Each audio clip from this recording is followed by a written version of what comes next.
En agosto de 2000, Vallejo, California, parecía un barrio inmune al peligro.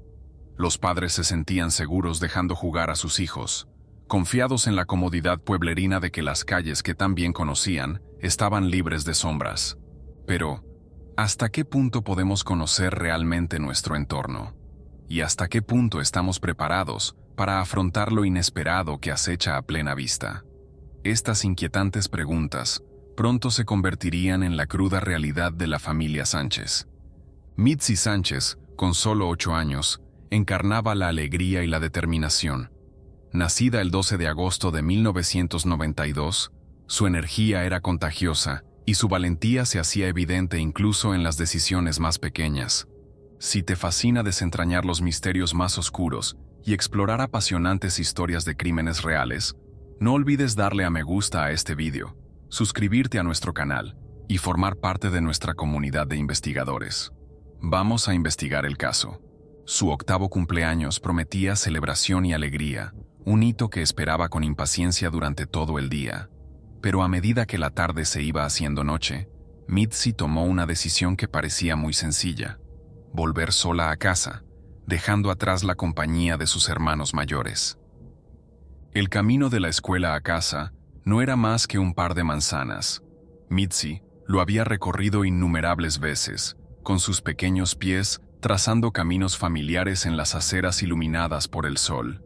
El aroma del pastel que se preparaba en casa parecía atraerla. Sin embargo, a mitad de camino, se fijó en un coche aparcado a un lado de la calle y en un hombre que la miraba fijamente desde dentro. Su mirada, fría y calculadora, atravesó su sensación inicial de seguridad. Optó por cruzar la calle, distanciándose instintivamente de la inquietante figura.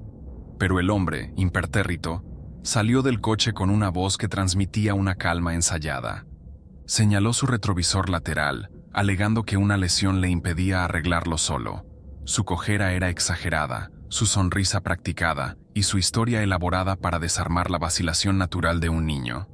Mitzi, con un corazón bondadoso y desprotegido por la experiencia, se acercó para ayudar. Momentos después, la treta reveló su verdadero propósito. Cuando se inclinó hacia el interior del coche para recuperar la cinta que él decía necesitar, la fachada del hombre se vino abajo. Un empujón repentino, y la puerta se cerró de golpe, atrapando a Mitzi en un instante. Los gritos de Mitzi resonaron en el interior del vehículo cerrado, mientras él se deshacía de su fingimiento. Saltaba rápidamente al asiento del conductor y se alejaba a toda velocidad. La idílica tranquilidad de Vallejo se hizo añicos con su ausencia. Lo que siguió fue una desesperada carrera contrarreloj, una comunidad sumida en el pánico y una familia que se aferraba a la esperanza al darse cuenta de que su pesadilla no había hecho más que empezar. La casa abandonada permanecía en silencio, bajo la luz de la luna, testigo inquietante de los horrores que se desarrollaban en su interior.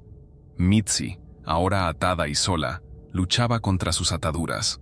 Sus pequeñas muñecas estaban en carne viva por sus intentos de liberarse, pero los nudos se mantenían firmes.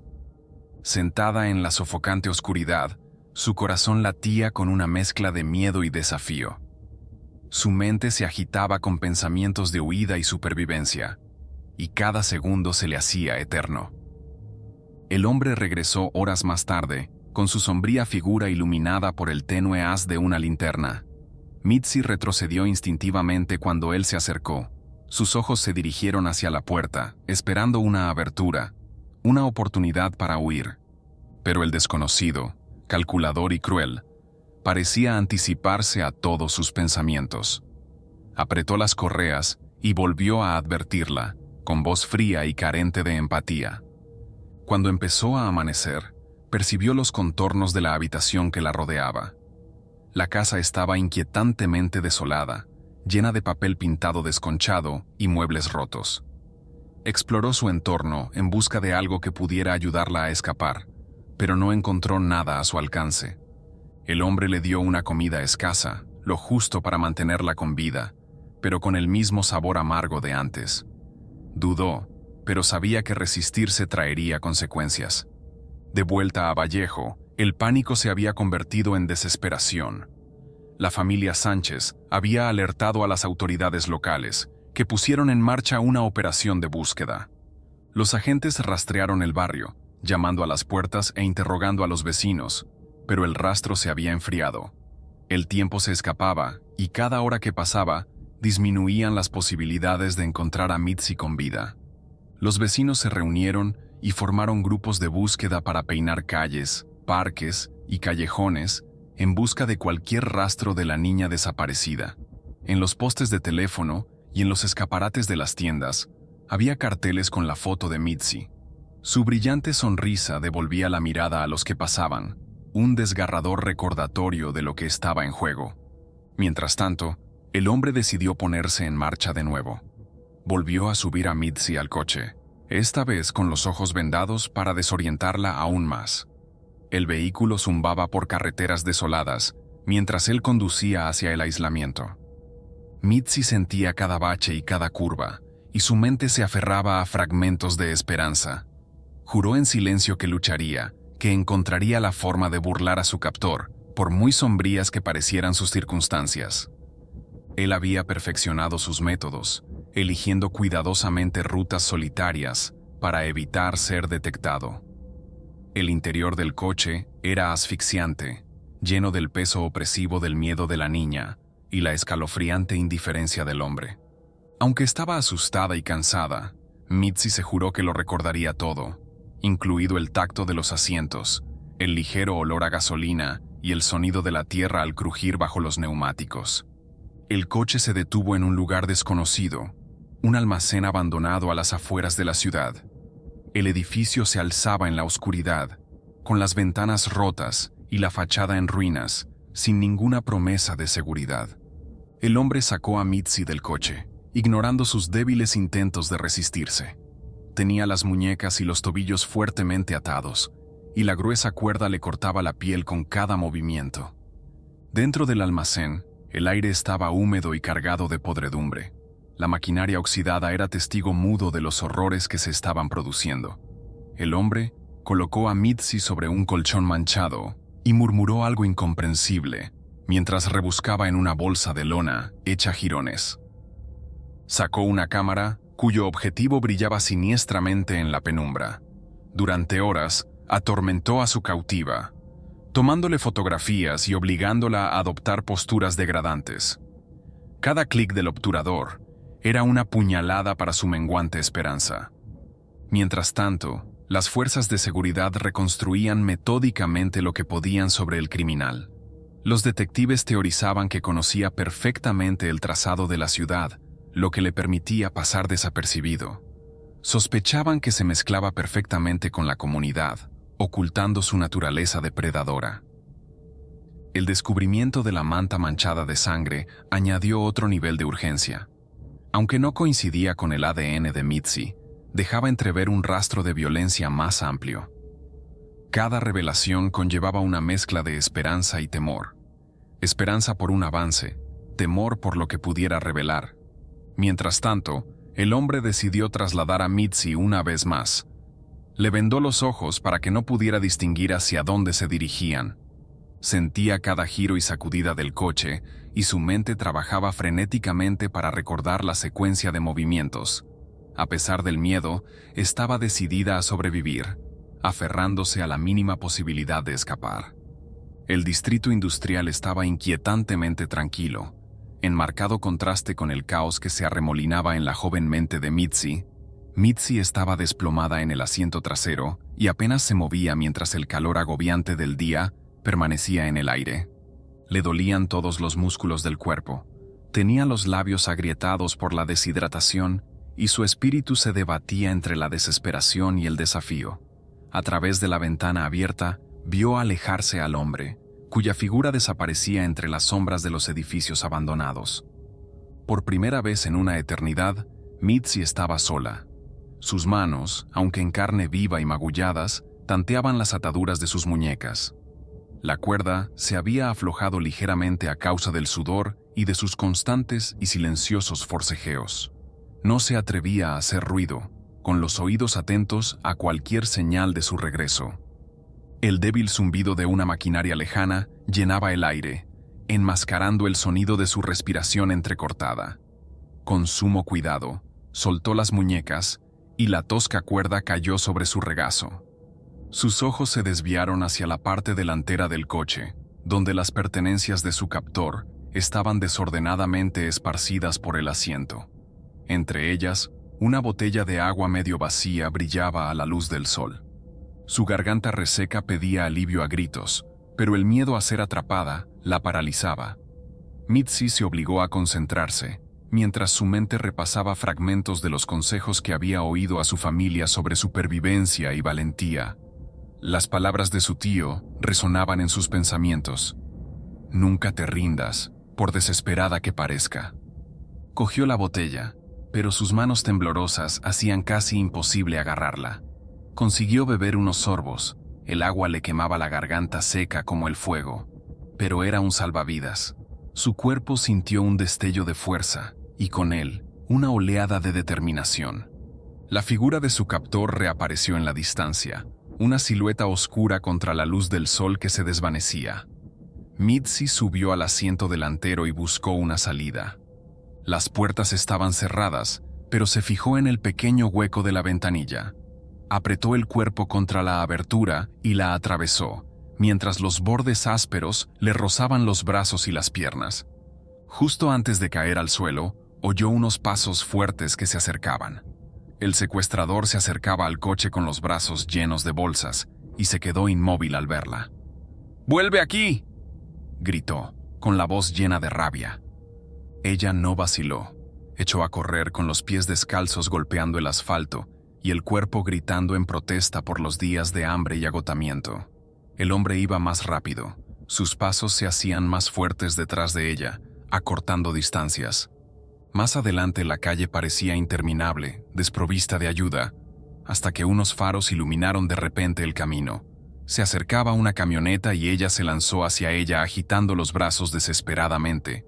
La camioneta se detuvo con un chirrido, y el rostro del conductor era una máscara de confusión, mientras ella se encaramaba al capó y salía por la ventanilla del copiloto.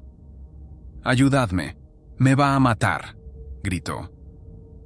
Sin detenerse un instante, el conductor cerró las puertas y maniobró el camión para bloquear la carretera. El secuestrador, a pocos metros de distancia, se quedó paralizado, con sus planes deshaciéndose ante sus ojos. El hombre se dio la vuelta y huyó, corriendo hacia su coche. El conductor, rápido de reflejos, anotó la matrícula y llamó a la policía. Le dio a Mitzi una botella de agua y, mientras ella bebía, le explicó todo con temblores: el secuestro, los malos tratos, el terror de los 2 últimos días. Su voz, débil pero decidida, proporcionó a los agentes detalles cruciales. En pocas horas, las autoridades localizaron el vehículo del sospechoso y detuvieron a Curtis Dean Anderson, un hombre de 43 años con antecedentes penales. En la sala de interrogatorios, la fría actitud de Anderson no flaqueó. Su historial mostraba múltiples detenciones anteriores por hurto y robo, pero nada había insinuado la oscuridad de sus delitos actuales. Cuando le enseñaron una fotografía de su captor, Mitzi rompió a llorar y preguntó repetidamente si estaba detenido para asegurarse de que su pesadilla había terminado de verdad. La noticia de su huida y de la captura de Anderson se difundió rápidamente.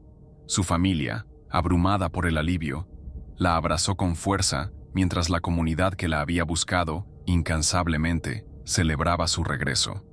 Mientras tanto, Curtis Anderson estaba sentado en una habitación fría y gris, enfrentándose por fin a la justicia que había eludido durante tanto tiempo. Su reputación de delincuente manipulador le precedía, y al principio no ofreció más que un silencio petulante. Pero tras horas de incesante interrogatorio, empezaron a aparecer las grietas. Poco a poco, confesó el secuestro de Mitzi, con una precisión escalofriante. Los detectives siguieron presionando y le preguntaron si estaba relacionado con otras desapariciones, incluidas las de Shiana y Amber. Finalmente, Curtis admitió haber secuestrado a Shiana y condujo a los investigadores a un lugar remoto de las montañas de Santa Cruz. El descubrimiento fue espantoso. Se confirmó que los restos óseos eran de Shiana, y mostraban claros signos de maltrato prolongado, desnutrición y dosis mortales de sustancias que Curtis le había inyectado. El equipo descubrió pruebas de los actos sádicos que había grabado en cinta, lo que no hizo sino ahondar en el horror del caso. Al ser interrogado sobre Amber, Curtis se atribuyó la responsabilidad de su desaparición, pero no pudo, o no quiso, señalar el paradero de sus restos. Sus confesiones se volvieron más erráticas y llegó a jactarse de haber matado a 13 niños. Sin embargo, sus declaraciones vagas y contradictorias hacían difícil discernir la verdad de la mentira. Algunos detectives creyeron que estaba jugando con ellos, creando deliberadamente el caos para mantener una sensación de control. Mientras tanto, las pruebas recuperadas de las pertenencias de Curtis pintaban un cuadro condenatorio. Se encontraron objetos relacionados con varias de sus víctimas, así como inquietantes diarios en los que se detallaban métodos de manipulación y control. El alcance de sus crímenes parecía mucho mayor de lo que nadie había previsto. Mientras Curtis permanecía detenido, la comunidad se esforzaba por procesar la magnitud de sus confesiones. Familias de niños desaparecidos de Vallejo y otros lugares se pusieron en contacto con las autoridades, desesperadas por saber si Curtis podría haber estado implicado en sus casos. Los investigadores estaban desbordados, escudriñando años de casos sin resolver en busca de vínculos con el hombre que había aterrorizado a su ciudad. Para Mitzi, el calvario estaba lejos de terminar. A pesar de estar libre, luchaba contra las cicatrices psicológicas que le había dejado su secuestrador. Sus padres hicieron todo lo posible por protegerla del frenesí mediático que siguió a la detención de Curtis, pero la curiosidad del público era insaciable. Cada día surgían nuevas revelaciones sobre el hombre que le había robado su inocencia, y el peso del trauma empezó a hacer mella en la joven. En la escuela, los susurros y los comentarios crueles la perseguían por los pasillos, un recordatorio constante de los horrores que había sufrido. Los niños, que carecían de la empatía necesaria para comprender la gravedad de su trauma, se burlaban de ella con comentarios más hirientes que cualquier herida física. Algunos la acusaban de buscar atención, mientras que otros llegaban a decir que se merecía lo que le había ocurrido. Sus padres hicieron todo lo que pudieron para protegerla de la crueldad, pero el daño ya le estaba pasando factura. Las pesadillas la atormentaban y cada sonido parecía un eco de la voz de su captor. Comenzó una terapia para afrontar su trauma, pero el acoso incesante no hizo más que agravar sus problemas. A los 14 años, dejó por completo de asistir a las sesiones porque no le ofrecían consuelo. Su salud mental empeoró y buscó una vía de escape peligrosa. El alcohol se convirtió en su primer refugio, y sus efectos adormecedores embotaban los persistentes recuerdos de su cautiverio. A los 15 años, Mitzi había pasado a consumir sustancias más fuertes, y sus frecuentes ausencias de casa se convirtieron en una fuente de profunda angustia para su familia. Empezaron a circular rumores de que se había unido a una banda, y aunque más tarde lo admitió, no quedó claro hasta qué punto estaba implicada. Las peleas se convirtieron en algo habitual, y algunos murmuraban que había participado en robos, muy lejos de la niña inocente que sus padres conocieron. En 2009, con solo 16 años, el temerario estilo de vida de Mitzi alcanzó un clímax casi fatal. Iba en coche con un amigo borracho, y el vehículo se descontroló antes de chocar contra otro. Sin cinturón de seguridad, Mitzi salió despedida por el parabrisas a una velocidad aterradora. Su cuerpo golpeó el pavimento con una fuerza que la dejó en coma durante 2 semanas. Sus lesiones fueron catastróficas, múltiples fracturas y traumatismos internos que requirieron una intervención quirúrgica para recomponerla. Cuando por fin recobró el conocimiento, los médicos le dieron una noticia que cambiaría su vida. Estaba embarazada. La noticia la golpeó como un rayo. Por primera vez en años, vio un rayo de esperanza. El niño que crecía en su interior se convirtió en el catalizador de una transformación que Mitzi había creído imposible durante mucho tiempo. Decidida a crear un futuro mejor para su hija, Mitzi se desintoxicó, reanudó la terapia y empezó a tomar medidas para reconstruir su vida. Dio a luz a una niña sana, símbolo viviente de la resistencia y la fortaleza que la habían llevado a través de años de tormento. Cuando tuvo a su hija en brazos por primera vez, Mitzi juró que su hija nunca conocería el dolor que ella había sufrido. Meses después, la noticia de la desaparición de otra niña reavivó los recuerdos que Mitzi había intentado enterrar. La víctima, una niña latina de 8 años, tenía un asombroso parecido con ella en el momento del secuestro. Incapaz de ignorar los paralelismos, se lanzó a la acción. Imprimió miles de folletos, los distribuyó incansablemente y proporcionó apoyo emocional a la afligida familia. Su implicación no se detuvo ahí. Se unió a una fundación organizada por el padre de Polly Klaas, otra joven víctima de secuestro. Gracias a su trabajo como voluntaria, empezó a dar charlas en colegios, compartiendo su historia con la esperanza de educar a los niños sobre cómo reconocer y reaccionar ante el peligro. Sus presentaciones eran crudas y sinceras y resonaban tanto en niños como en adultos. Con el tiempo, sus esfuerzos se convirtieron en su propia fundación, dedicada a apoyar a las víctimas de secuestros y a sus familias. Lo que empezó como una misión personal para curarse, se convirtió en un movimiento para proteger a los demás. Convirtió su dolor en un propósito, asegurándose de que su voz resonara más fuerte que la crueldad y el trauma que una vez definieron su vida.